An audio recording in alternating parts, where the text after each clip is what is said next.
പാസാക്കിയ നിയമം അനുസരിച്ച് നിങ്ങൾ ഒരു കരാറിൽ ഒപ്പുവെക്കണം. ഇന്ത്യയിലെ എല്ലാ സംസ്ഥാനങ്ങളും ഒപ്പുവെച്ചു, കേരളം ഒപ്പുവെച്ചില്ല. എന്താണ് അതിൽ? ഇപ്പൊ KSRTC അതിനൊരു ചിഹ്നമുണ്ട് ഇല്ലേ, ഒരു അടയാളമില്ലേ? ആന നിൽക്കുന്ന ഒരു അടയാളമില്ലേ? സംസ്ഥാന സർക്കാരിന്റെ അടയാളമില്ലേ? തിരുവനന്തപുരം കോർപ്പറേഷൻ ഒരു എംബ്ലം ഉണ്ട്. അതുപോലെ തന്നെ ഒരു സ്ത്രീ ശാക്തീകരണത്തിന്റെ ഒരു എംബ്ലം ഉണ്ട്. ആ എംബ്ലം ഞങ്ങൾ വയ്ക്കുകയില്ല എന്നുള്ള ഒരു പിടിവാശി കാരണം സംസ്ഥാന സർക്കാർ ആ കരാറിൽ ഒപ്പുവെച്ചില്ല. ഒന്ന് ആലോചിച്ച് നോക്ക്. നിങ്ങൾക്ക് വീട് വയ്ക്കുവാൻ തരാനുള്ള പണം കേന്ദ്ര സർക്കാരിന്റെ ഷെയർ കേന്ദ്ര സർക്കാരിന്റെ ഖജനാവിലുണ്ട്. സംസ്ഥാന സർക്കാരിന് തരാനുള്ള പണം ഞാനും നിങ്ങളും നികുതി കൊടുക്കുന്ന പണം സംസ്ഥാന സർക്കാരിന്റെ ഖജനാവിലുണ്ട്. തിരുവനന്തപുരം കോർപ്പറേഷന് നിങ്ങൾക്ക് തരുവാനുള്ള ഷെയർ തിരുവനന്തപുരം കോർപ്പറേഷന്റെ ഖജനാവിലുണ്ട്. നിങ്ങളുടെ കയ്യിൽ വസ്തുവുണ്ട്. ഒന്ന് ആലോചിച്ച് നോക്ക്.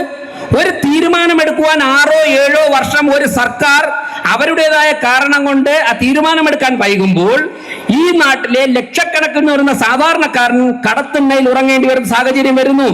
അവനവന്റെ പ്രായപൂർത്തിയായ പെൺകുട്ടികളെ ഉൾപ്പെടെ ചേർത്ത് പിടിച്ചുകൊണ്ട് രാത്രി കാലഘട്ടങ്ങളിൽ കടത്തിണ്ണയിൽ ഉറങ്ങേണ്ട ഒരു സാഹചര്യം വരുന്നു.